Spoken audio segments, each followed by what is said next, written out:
Ukraine has begun a series of local counterattacks in the Bakhmut area.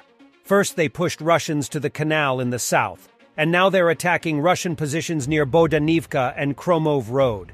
At the same time, both Russian and Ukrainian channels are reporting intensifying Ukrainian actions in multiple directions.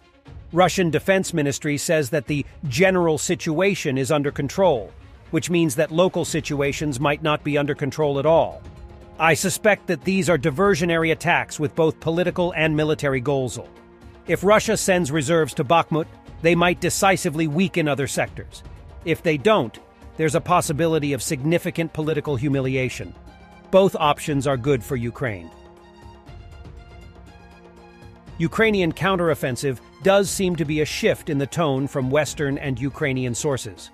CNN reporting one Western source that the Ukrainians are in the shaping operation phase, undertaking operations to set the stage for a larger offensive. Remember Mikhail Kodaryanok, the former Russian colonel who gave a brutally honest assessment of the invasion a few months in before later making an abrupt U-turn? Today he warns that Ukraine's counteroffensive will begin with mass missile strikes on targets deep inside Russia. Storm Shadow 560. Там даже до 1000. Причем там очень мощная боевая часть, почти 500 килограмм, если быть точнее, 460. И в зоне досягаемости этого изделия находится и Новороссийск, и Сочи, и Ростов-на-Дону, и Краснодар. То есть, по всей видимости, задержка связана только с этим, с поступлением дополнительного высокоточного оружия. И опять-таки, вот обратите внимание, значит, очень много говорили о бомбах малого диаметра наземного запуска. Но какого-то масштабного применения их со стороны Украины не отмечается. Видимо, создаются необходимые запасы. Опять-таки говорилось о бомбах JDAM ER увеличенной дальности. Опять-таки, единичные случаи применения того или иного боеприпаса отмечались, но массированного применения еще не было. Опять-таки, боеприпасы «Хаймерс». Сколько они там поставили, неизвестно. Какой дальности тоже. Поэтому вот в моем представлении, по моему мнению, наступательная операция Украины начнется с массированного огневого удара, вот именно высокоточным оружием, на всю возможную глубину, по всем возможным нашим объектам, и в первую очередь, конечно, инфраструктурным объектам. И вот массированный огневой удар плюс радиоэлектронный удар, связанный с постановкой организованных помех всем нашим радиоэлектронным средствам. Вот это будет начало наступательной операции. Об этом они, естественно, не объявят. Они объявят о том, что наступательная операция началась, когда появятся первые для них результаты оперативного значения. Ну, скажем, взят тот или иной город, вышли на тот или иной рубеж, вот тогда только они объявят. Но вот именно с этого момента, вот с этого массированного огневого удара и радиоэлектронного удара и начнется наступательная операция вооруженных сил Украины. Чего-то не хватает. Вот, видимо, ждут, вот еще партия подойдет, Конечно, это позволит Умеете вы вселить, так сказать, оптимизм и надежду? Лучше, опять-таки, позволю себе повторить армейское одно выражение в этом плане, прошу прощения за военный жаргон, лучше нам в этом плане перебдеть, чем недобдеть, и готовиться к развитию событий по наихудшему варианту. Ukrainian artillery and rockets in the last 24 hours struck out. 11 Russian command posts, 19 troop assembly locations, 1 ammo warehouse, 1 fuel depot, 9 artillery units in firing position, 1 anti-aircraft unit, 2 other Russian undefined key targets.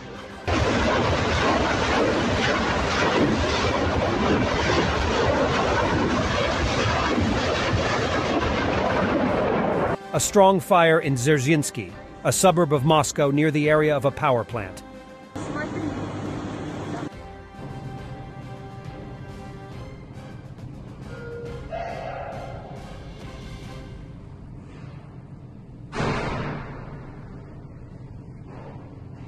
And just a teaser with Ukrainian soldier near the Russian city of Belgorod. Russian Grad MLRS versus Ukrainian drone by the 72nd Brigade of Ukraine.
Ukrainian paratroopers. Good footage.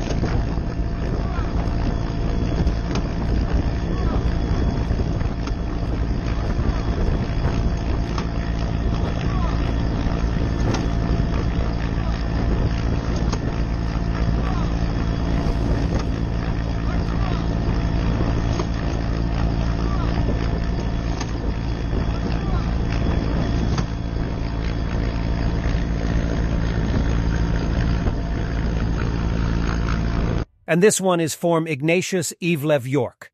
Here's the full story on the wolf evacuation from under Bakhmut. The request was a little specific, but we had a free day.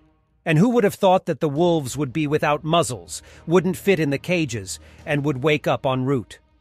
Perhaps I should have been concerned by the fact that the wolves were called domestic. As I later found out, there is no such thing, said Ivlev York. Меня Игнат зовут, мы за волками. Эвакуация волков из зомбовых действий, обращайтесь по номеру.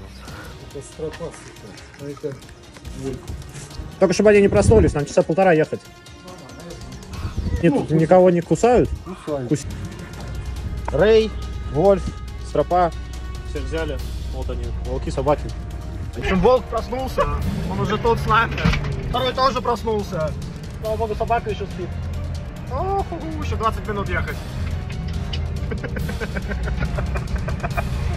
чувствуешь его дыхание тебе прямо в спину? Прямо за тобой. Сука! Он, сука, прямо тут уже.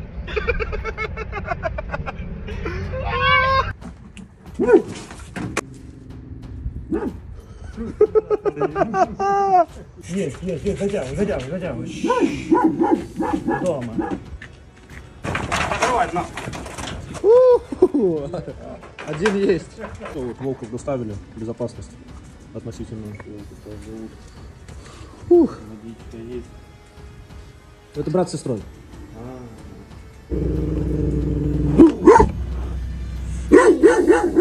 Пиздец. Ну вот, смогли засунуть в клетку. Ебать. Он не зайдет. Давай.